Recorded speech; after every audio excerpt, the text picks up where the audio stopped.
Hello, everybody, and welcome once again to one of our In Conversation series videos. Today, I am excited to be joined by Mark Middlemas, Mark from the Athlete Media Group. Hi, Mark. How are you? Good afternoon, Paul. Very good, thank you. How are you?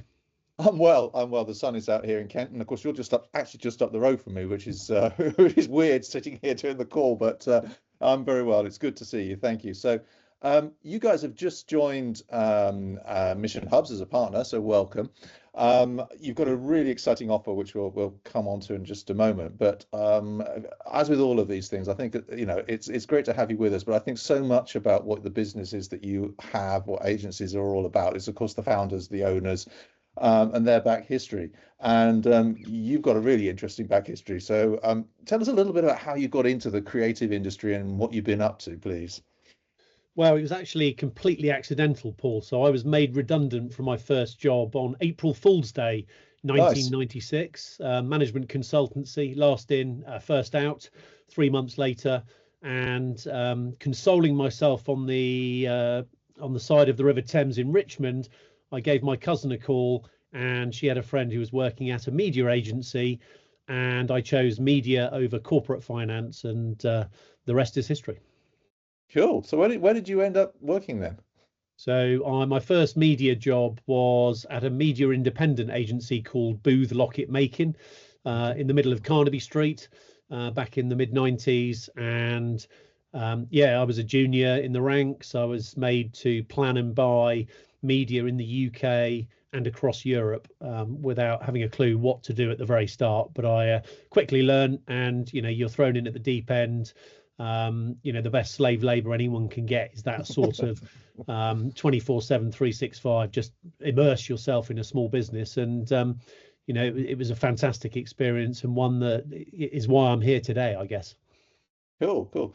And you, as I understand it, you've been in the industry a few years now, and you were sort of worked your way through several agencies, and then you founded where you are today, Athlete Media Group. Tell us a little bit about that because it is a slightly different proposition, and sort of the jump from, I guess, regular media to where you are. You can sort of see it, but it's not an obvious transition, as it were.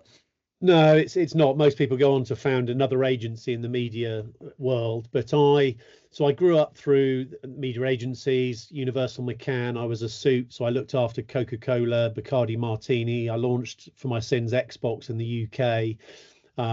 Did a load of business for 3 years, new business, and that was very, very tough, quite challenging. But winning was everything at the end of the day. And then had a bit of an experiment in the tech world, which we'll move quickly on from.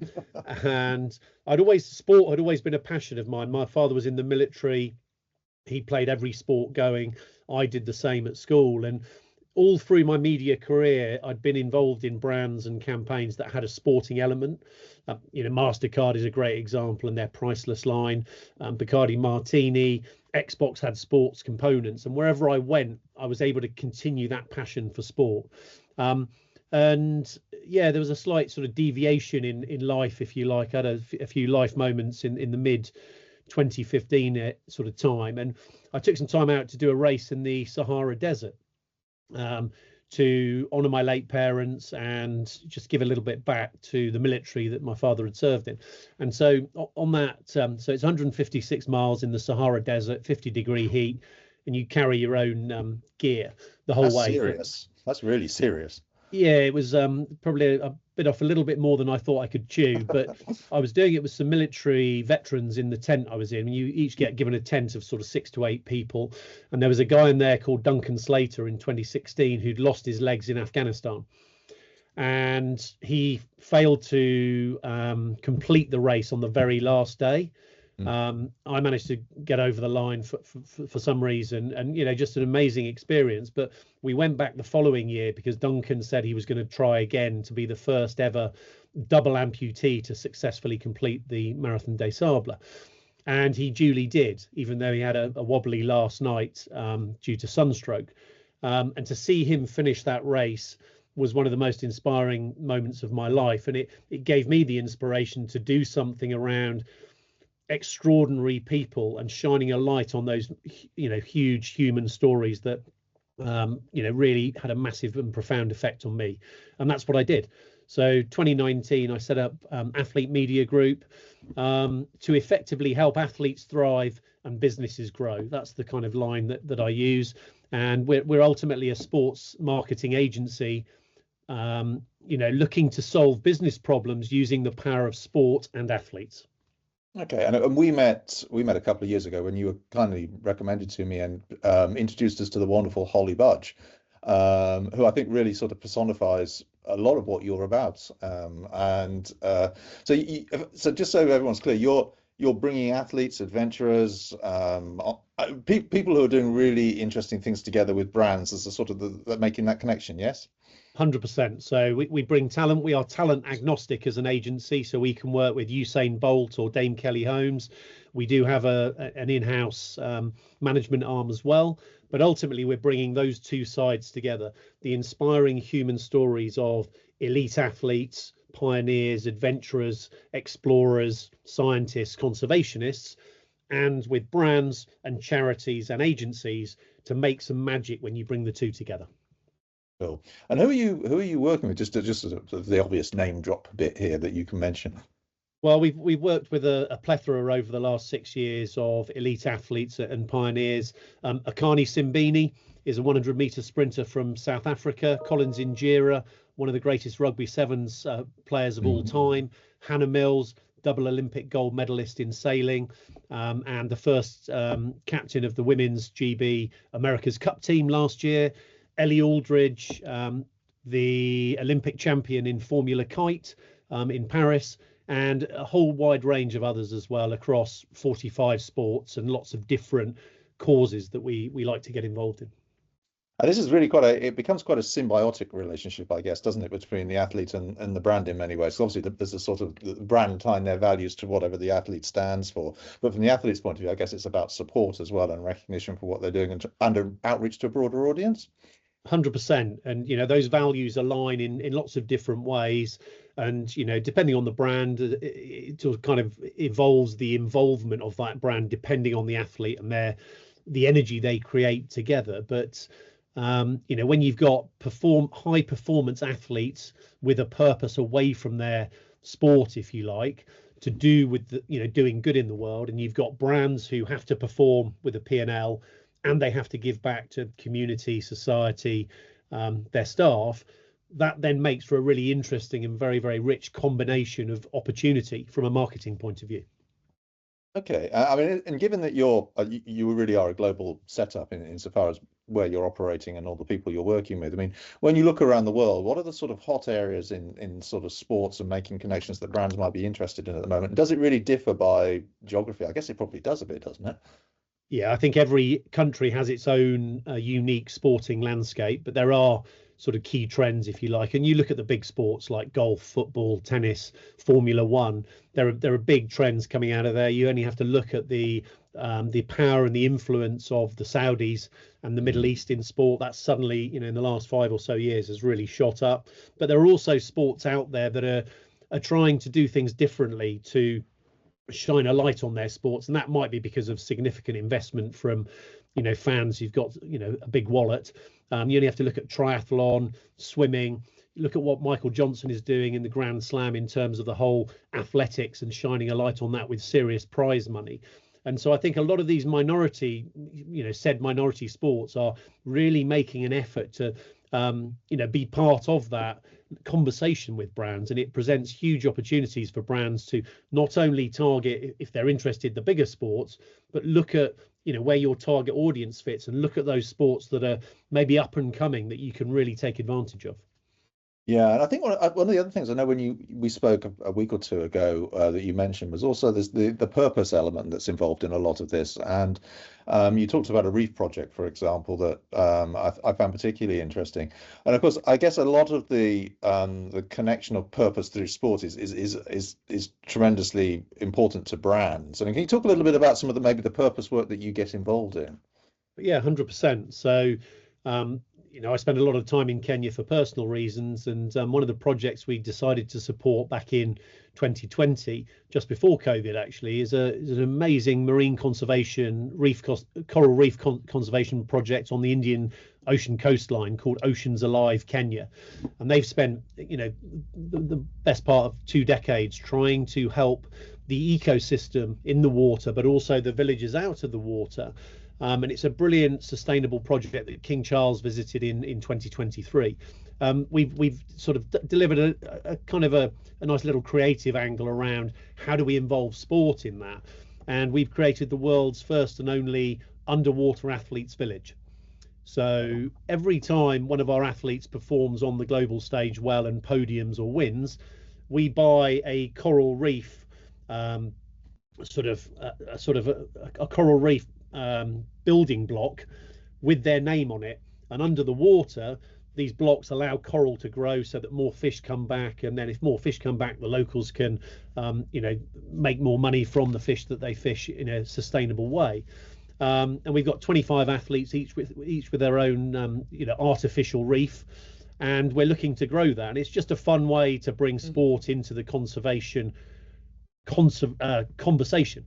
And that's something we've been doing for a number of years. So our Olympians, our Paralympians, our Rugby World Cup winners, etc., they've all got their own little artificial reef there, and it's just a fun project. And when people visit, you can go and visit the King's Reef, which is super cool, but you've also got the opportunity to go and see Ellie Aldridge, who Formula Kite, the fastest sport on the water at the Olympics, Hannah Mills, another sailor, some local Kenyan legends that we've worked with, and it's just a fun way to shine a light on what is a really important project. Is there a Mark Middlemas part of this reef yet? Not yet, but we'll bring that up in the next conversation, I'm sure.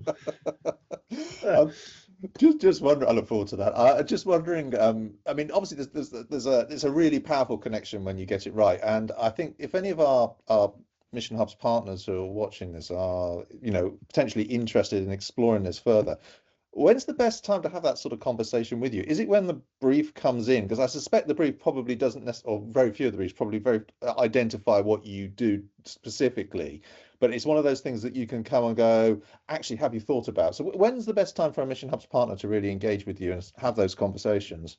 I mean, we've come in at every single stage in the brief journey, last minute, all the way through to the beginning. I think at the beginning is always the best time because it gives us time to reflect and soak up the sentiment of the brief and the details of the brief. But we have experience across all sorts, and we know clients are sometimes time poor, as we all are, but we can react to most things, but it's best to be proactive, and the earlier the better, because it gives us more opportunity to deliver the right engagement, potentially find the right talent for the project if that's the right thing to do, and we go from there. But the earlier the better, mainly, Paul. Okay. And I mean, looking forward, I mean, the sports calendar is pretty chocker for the next 12 months or so. I mean, where are you seeing sort of big opportunities? Where do you think the big opportunities are going to be as we look out for brands around the next 12 months and sporting engagements? Well, I think you only have to look at women's sport at the moment to see a real opportunity for brands. Women's sport still gets less than 10% of the overall investment into sport. The media profile of women's sport is, I think it's 7% or less in terms of the coverage they get. So there's a real opportunity for brands looking to engage in, highly engaged audiences in the women's sports landscape. And you only have to look at the Euros in July of this year. The Lionesses are the current champions, so that's exciting in itself. And then we've got the Women's World Cup rugby on home turf for England, who are the number one team in the world. So brands engaging in that already. O2 do a fantastic job across rugby, MasterCard also. But there's lots of opportunities in not just the international level, but also the national and the team level. So those are the areas I'm looking at, sort of selfishly from a UK point of view. But around the world, there are always things going on. You've always got the 4-year cycle of the Olympics and the Paralympics. And increasingly coming on the radar is the Special Olympics, which is a fantastic thing for those sort of, more challenged athletes in a physical and a mental space. But shining a light on those hugely powerful stories is another opportunity for brands where that whole performance and purpose element come in, because all brands today, as you know, Paul, better than anyone, you have to deliver on your P&L. You have to show that you can give back to the community. And a lot of the talent that we work with, they're athletes for good in sport for good, and that overlay between the two with brands, I think, is increasingly important. And you look at Marcus Rashford during COVID with the school meals campaign. Yeah. Eliud Kipchoge, the marathon legend, with his schools and his conservation projects in Kenya. Alison Felix with her own brand for female athletes in America. There's all sorts of athletes who are doing good, for good sake, and giving back to the planet and to the communities. And that's where I think there's a really, fantastic opportunity for brands to combine the power of the two. Yeah, no, I totally agree. And I think, it would also be remiss of me not to bring up the fact that, of course, how we met was, of course, you provide those inspirational stories, those people with the inspirational stories to do events, which is, of course, we did through the Mission Hubs Forum, and we had Holly Budge, the lady who went up and then jumped off Mount Everest. And of course, more recently, Victoria Gosling from the Invictus Games. So people can also reach out to you for that type of opportunity that needs delivery on as well, yes? 100%, Paul. We do two things for brands, agencies, charities. We look at the external facing communication, so brand reputation, the brand side, if you like, towards consumers, and then the internal employee engagement side. So what you're talking about is those speaker engagements, speaker series, a selection of people that we've delivered, workshops that allow the talent to deliver their insights into their human journeys to a wider group. We've done coaching, mentoring. We put annual programs together, and excitingly, we're now bringing in purpose-led experiences with talent to different parts of the world. So that might be a corporate sabbatical. It might be a team away week somewhere where you get to immerse yourself in those sort of purpose-led experiences. On the other side is the typical Jerry Maguire activity. It's the brand partnerships, it's the brand ambassadorships, it's sponsorship that I know, you guys at the Mission Group have got some great people in. We dabble in that a little bit, but we're not experts in it. Content creation, social media, advertising shoots, things like that, where the talent can be made central to a story. And it takes me back to the Walker's Cliffs having Gary Lineker in their campaigns for decades, and very, very successfully from an return on investment point of view. So that's ultimately what we're about, bringing talent and brands together internally and externally. And of course, one of the things that you and I are going to be exploring over the coming weeks and months will be training and putting packages together to inspire, which I guess is a crossover quite a little bit about more on that in the future when I get my act together. Mark, I think this whole area is fascinating, and the scope is tremendous, I think, for both our mission partners and the clients that they work with. If anyone watching this is thinking the same, what's the best way to reach out to you? Directly by email, give you a call, or is there someone else they should reach out to first? I think, really simple. Give me a call. It's the quickest way to get hold of me. By all means, send an email. But I'm old school, and I'm convinced that old school is the new school. So give me a call anywhere. We're open 24/7, 365, and would love to take the brief. The more briefs we get, the better answers we can give. And we're really looking forward to working with Missions Hubs agencies. And so give us a go and find out more. Great, Mark. It's been a pleasure as ever. Thank you so much for your time today. Really appreciate it. And as I say, there'll be more from us in a few weeks with some training stuff. But do give Mark a call. It's a really tremendous offer. Thanks, Mark. Really appreciate your time. Thanks, Paul. Much appreciated.